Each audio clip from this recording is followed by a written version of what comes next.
a new episode of First Laps, this time from the Shanghai paddock in China. I have to say China, where it's absolutely freezing in the evenings. But yeah, today, Thursday, always the media day in Formula 1, so the opportunity to talk to all 22 drivers. And in those conversations, basically two big topics came up today.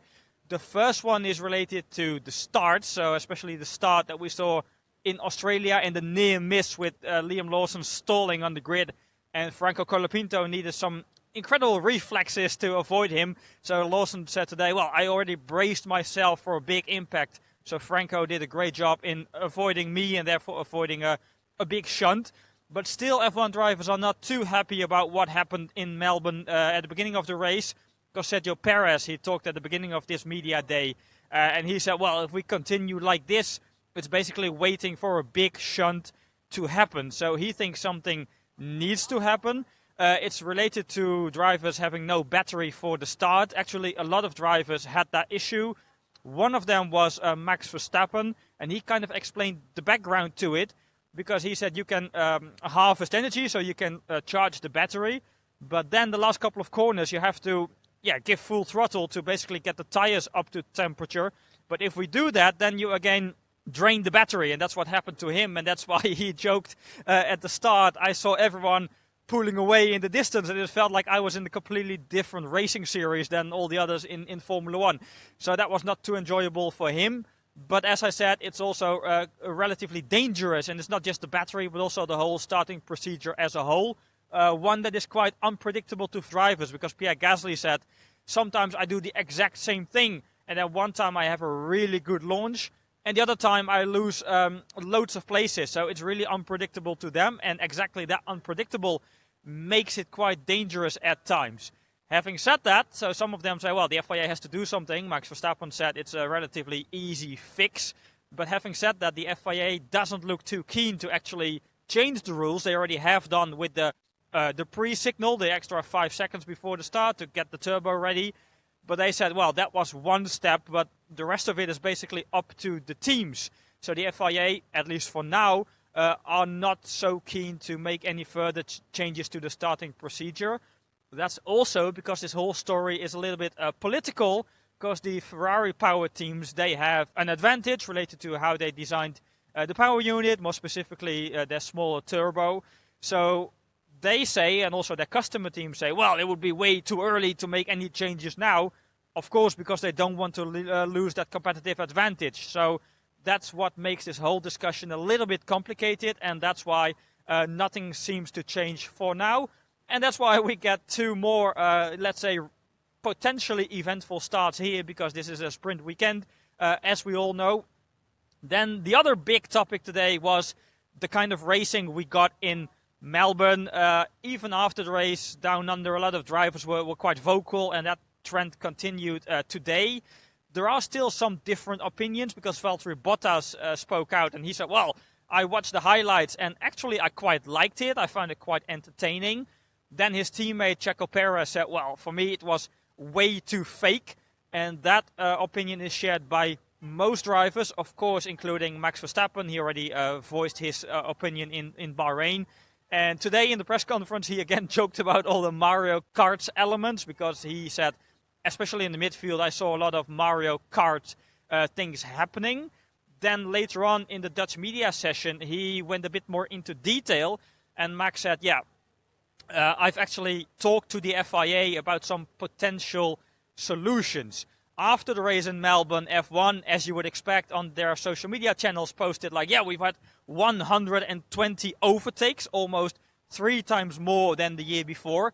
But all drivers say, yeah, well, all those numbers, they don't really mean a lot, because it's a yo-yo race. So if you deploy your energy, you pass someone on the straight, your battery goes flat, and you get counted on the very next straight. So that counts as 2 overtake moves.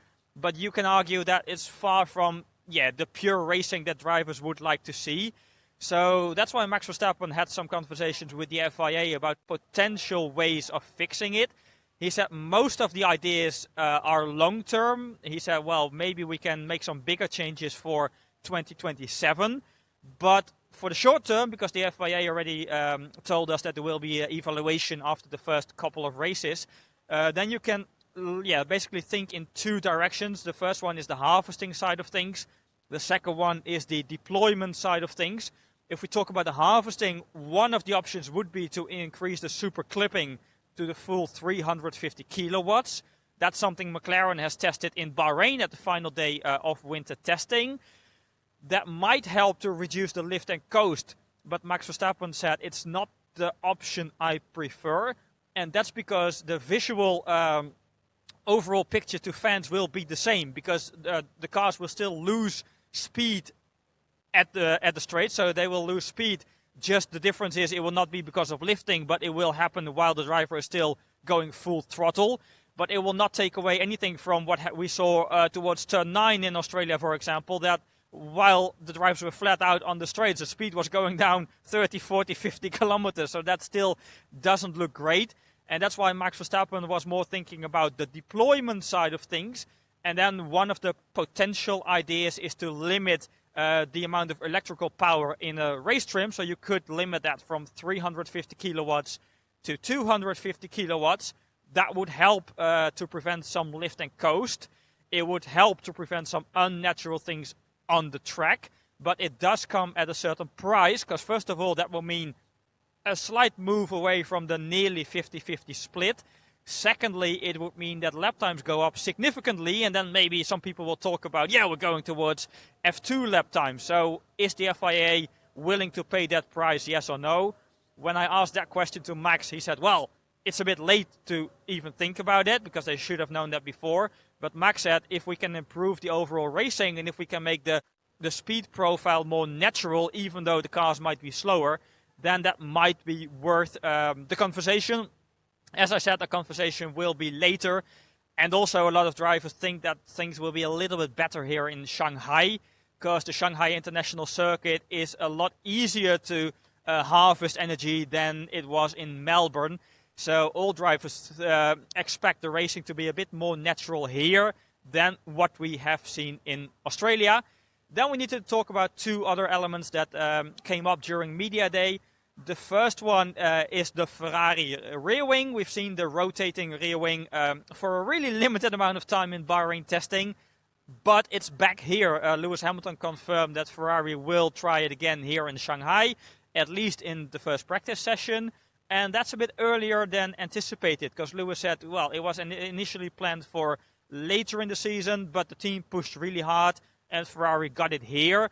They're still not fully sure how much performance it actually brings. It might help a little bit in terms of reducing the drag even further and generating some positive effect regarding the lift. But they say it's probably relatively minor. But Ferrari has the rotating wing here, so we will see that in action this weekend. Then the second element is something we talked about on Sunday night in Melbourne, and that's about the PU understanding and the advantage that the Mercedes factory team has over its customers in that regard. Especially Andrea Stella has been a bit outspoken, saying, well, we were behind in terms of PU understanding, and we were a little bit shocked to see what Mercedes is able to do in that regard. Oliver Behrman made quite an interesting comment about that, because he said, well, it seems like Ferrari has been more open with its customers than Mercedes. But the whole story is a bit more nuanced than that, because also the McLaren driver said today, it's true that we are behind in terms of learning. They still think that part of that is because of the PU spec they had in Bahrain testing compared to what the factory team had. But at the same time, they said, well, it's mostly on us, because we have an awful lot to learn. We have a steep learning curve now. We have to work with Mercedes HPP to get it right. Mercedes themselves, they emphasize that it's not just PU understanding, that it's also aero, platform, chassis, and how efficient they are in that regard. And that's all true. And also that's probably partly related to the whole packaging and another advantage you have being a factory team. So yes, Mercedes holds the advantage, but the customer teams are also self-critical and say, well, we are behind. If you look at GPS data from qualifying, it might be relatively shocking in some ways, but that just shows that we have an awful lot of work to do. they still think that this track might be a little bit better for them. Lando Norris was 50 seconds behind in Melbourne and said, okay, we're not all of a sudden in a position to fight for the race win because that's still far ahead. But they think because this track is easier for energy management that maybe the deficit will be a bit less than what it was in Melbourne. Final point, because we have talked about Ferrari, we have talked about Mercedes. We also need to talk about one manufacturer that's in more trouble, and we all know that by now. That's Honda and therefore Aston Martin. They only had 2 batteries available in Melbourne. So this morning they organized a media session with both Aston Martin, so Mike Crack, and Honda. And then the main question was, okay, what's the situation for this weekend? Do you guys have more batteries? And they didn't really want to answer that because they want to avoid some ongoing live commentary every single weekend on the amount of batteries and spare parts they have. So they don't like that. But you hear in the paddock that the situation is quite similar to what it was in Melbourne. It's slightly better, but still they're quite limited on parts and therefore might be limited on running because, of course, the main objective is to make it to the starting grid on Sunday. But they have found something already in Melbourne to counter the heavy vibrations. They want to see how effective it is here at a completely different racetrack and completely different temperatures. So everything is completely different here. But the goal is, with the learnings from Melbourne, to at least go and try to finish the race. I mean, going into Australia, they were quite open, saying maybe we can't even do more than 25 laps. Now the ambition is a little bit different and at least try to finish the race on Sunday. Before that, we first get the sprint. And before that, we first get the sprint qualifying already tomorrow. After the sprint qualifying, we'll be back from the Shanghai paddock. So for now, thanks for watching and hope to see you again tomorrow.